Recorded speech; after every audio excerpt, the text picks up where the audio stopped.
महानगरपालिका निवडणुकीच्या मतदानासाठी अवघे काही दिवस उरले आहेत. असं असतानाच मतदारांना पैशांचा आमिष दाखवण्याचा प्रकार डोंबिवली पूर्वमध्ये घडलाय. डोंबिवली पूर्व प्रभाग क्रमांक 29 मध्ये शिवसेना शिंदे गट आणि भाजपच्या उमेदवारांमध्ये पालिका निवडणुकीसाठी लढत होते. या प्रभागात भाजप आणि शिवसेना शिंदे गटाचे उमेदवार आपल्या ताकदीनं प्रचार करत आहेत. तुल्यबळ अशी लढत या प्रभागांमध्ये होत आहे. अशा परिस्थितीत प्रभाग क्रमांक 29 मध्ये रविवारी तुकारामनगर भागातील दशरथ भुवन इमारतीत प्रचारादरम्यान भाजपच्या कार्यकर्त्यांनी पैसे वाटप केल्याचा आरोप शिवसेना शिंदे गटाचे उमेदवार नितीन पाटील आणि अपक्ष उमेदवार रवी पाटील यांनी केलाय. इतकंच नव्हे तर शिंदे गटाच्या या आरोपाला मनसेनंही दुजोरा दिलाय. मनसेचे नेते राजू पाटील यांनी देखील पैसे वाटपाचा एक धक्कादायक व्हिडिओ सोशल मीडियावर पोस्ट केला आहे. नेमकं काय घडलंय डोंबिवलीमध्ये याबद्दलची सविस्तर माहिती या व्हिडिओच्या माध्यमातून जाणून घेऊयात. नमस्कार, आपण पाहताय लोकसत्ता लाईव्ह. मिळालेल्या माहितीनुसार भाजप कार्यकर्ते प्रचारादरम्यान पैसे वाटप करत असल्याची माहिती शिवसेनेचे उमेदवार पदाधिकाऱ्यांकडून आपल्या वरिष्ठांना देण्यात आली. त्यानंतर तातडीनं भाजपचे कल्याण जिल्हाध्यक्ष नंदू परब, शिवसेना शिंदे गटाचे उपजिल्हाप्रमुख राजेश कदम आणि इतर सहकारी तुकारामनगरमध्ये दाखल झाले. रामनगर पोलीस निवडणूक विभागाच्या प्रचार नियंत्रक पथकांना घटनास्थळी शिवसेना उमेदवार नितीन पाटील आणि रवी पाटील यांनी पाचारण केलं. दरम्यान ओमनाथ नाटेकर, विशू पेडणेकर यांचे कार्यकर्ते पॅनल क्रमांक 29 तुकारामनगर भागात भाजपा उमेदवार आर्या नाटेकर यांचा प्रचार करत होते. भाजपा कार्यकर्ते प्रचार पत्रक घरोघरी वाटप करत होते. यावेळी भाजपच्या एका महिला कार्यकर्तीला एका मतदाराने मतदारांसाठी काही सोय केली आहे का असा प्रश्न केला. त्यानंतर प्रचार पत्रक वाटप करण्यासाठी कार्यकर्ते इमारतीत जाताच त्या ठिकाणी शिंदे गटाचे नितीन पाटील आणि अपक्ष उमेदवार रवी पाटील त्या ठिकाणी धडकले. त्यांनी प्रचारादरम्यान भाजपा कार्यकर्ते पैसे वाटप करत असल्याचा आरोप केला. घटना घडली त्या घरात भाजपची प्रचार पत्रकं आणि काही नोटा पडल्या होत्या. प्रचार फेरीतील कार्यकर्त्यांना मजुरी म्हणून देण्यासाठीची ती रक्कम आहे असं कार्यकर्ती सांगत होती. शिवसेनेनं उमेदवारांना ही रक्कम मतदारांना भुलवण्यासाठी दिली जात होती असा आरोप केला. यावेळी उमेदवार पाटील बंधूंनी भाजपाकडून प्रचारादरम्यान असले गैरप्रकार केले जात असल्याचा आरोप करून या प्रकरणी संबंधितांवर तातडीनं गुन्हे दाखल करण्याची मागणी केली. तुकारामनगर भागात तणावाचं वातावरण त्यावेळेस निर्माण झालं होतं. शिवसेना भाजप कार्यकर्त्यांमध्ये हमरीतुमरी ही सुरू झाली होती. शिवसेना उमेदवार नितीन पाटील प्रचारातील भाजप कार्यकर्त्याला शिवीगाळ करत असल्याचा व्हिडिओ देखील सोशल मीडियावर व्हायरल झालेला. त्यानंतर पोलिसांनी प्रचार पत्रकासह कार्यकर्त्यांना पोलीस ठाण्यात नेलं. त्यावेळी शिवसेना उमेदवार नितीन पाटील यांनी घटनास्थळीच पंचनामा करावा, या प्रकरणी गुन्हा दाखल करावा या मागणीवरून घटनास्थळीच ठिय्या मांडला. भाजपनं प्रचाराचे सर्व नियम मोडून प्रचार सुरू केला असल्याचा आरोप नितीन पाटील यांनी केलाय. एका मताला 3000 रुपये प्लस महिलांसाठी वेगळं पॅकेज प्लस त्यांना कुपन दिले. प्रशासनाची दडपशाही कशा प्रकारे असते. मी त्यांना म्हटलं पंचनामा इथेच करा, ते म्हणतात पोलीस स्टेशनला. कोणता कायदा आहे? पंचनामा स्पॉटला होईल की पोलीस स्टेशनला होईल? वरनं त्यांना फोन आले, बीजेपीचे पदाधिकारी आले, मोठे मोठे पदाधिकारी इथे आले. आरूला यायला इथे 1.5 तास लागला. आरूला यायला 1.5 तास का लागला? म्हणजे कोणती दडपशाही आहे? आता पण विशू पेडणेकरचे भाजपचे 2 कार्यकर्ते पकडले, त्यांना पळवण्याचा प्रयत्न का? अगदी माझ्यावर फॉर्म भरण्यापासून त्यांची दडपशाही. मी फॉर्म भरल्यानंतर सुद्धा मला 48 तासापेक्षा जास्त भूमिगत व्हायला लागलं का?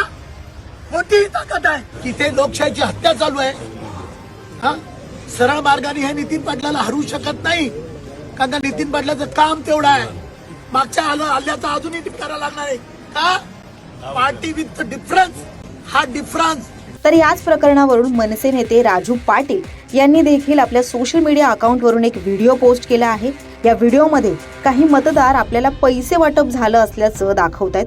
राजू पाटील यांनी हा व्हिडिओ पोस्ट करत म्हटलंय की डोंबिवलीत प्रभाग क्रमांक 29 मध्ये भाजपाचं गांधी प्रेम, सर्रास पैसे वाटप सुरू आहे. कालचा रेट 3000 होता. हे प्रकरण उघडकीस आल्यावर रेट 5000 प्रतिमत केल्याचं ऐकायला येतंय. डोंबिवलीत पैसा व गुंडगिरीचा वापर सुरूच आहे. सत्तेचा माज ओसंडून वाहतोय अशी टीका राजू पाटील यांनी केली। पुन्हा बघू शकतो आपण या खालच्या माळ्यावर आलोय। जवळजवळ सगळीकडेच यांच्या पैशाचा जो पाऊस आहे तो यांनी प्रचंड पाऊस पैशाचा या ठिकाणी पाडलेला आहे। आणि इथे आता नागरिकच स्वतः आम्हाला बोलवून इथे सांगतायत, कारण ते पण आता खूप घाबरलेले अवस्थेमध्ये आहेत। हे बघा, अशा प्रकारे हा पैसा इथे वाटला जातोय। हे खोला मैडम। हाँ, ये नाम पढ़ सकते हो? क्या नाम है ये? किसने पैसे दिए आप बता सकते हो? बताओ, आप डरिए ना, बताओ। मुझे नहीं पता, ऊपर रहते थे पहले, मगर उसका नाम नहीं मालूम मुझे। हमारे बिल्डिंग में रहते। लेकिन ये किस पक्ष का है ये चिन्ह? ये कोमल का है। कमल मतलब कौन सा पक्ष मालूम है? बीजेपी। बरोबर। तर अशा प्रकारे इथे नाव घ्यायला पण नागरिक, म्हणजे बघा इथे कसं करून ठेवलंय, पैसाही वाटायचा आहे आणि शिवाय नागरिकांच्या मनावर अशा प्रकारे दहशत निर्माण करायची आहे।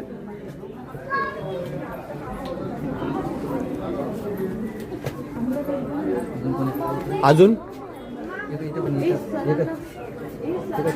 जो भी आपका दिखा दो। पुढच्या घरात आलो आपण, बघा अशा प्रकारे मस्त रबर बँड वगैरे बांधून, नाम भी लिखा है की आपका? नाम भी लिखा है, नाव पण या ठिकाणी जे लिहिलेलं आहे आणि प्रॉपर त्याच्यात। मैडम खोलिए, कितना पैसा है क्या? खोलिए ना, ये आपने पैसे निकाल लिए पहले ही? नहीं। हाँ तो खोलिए, चिंता मत कीजिए, आप खोलिए।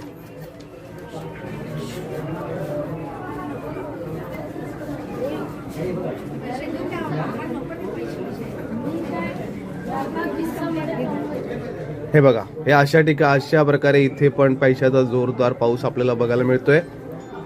ही आहे आपली 2026 ची अशी निवडणूक, ज्या ठिकाणी फक्त पैशाच्या बळावर आपण बघू शकतोय की प्रचंड प्रमाणावर पैसा वाटप करून मतदान। खोलायचं आहे का? हा, खोला।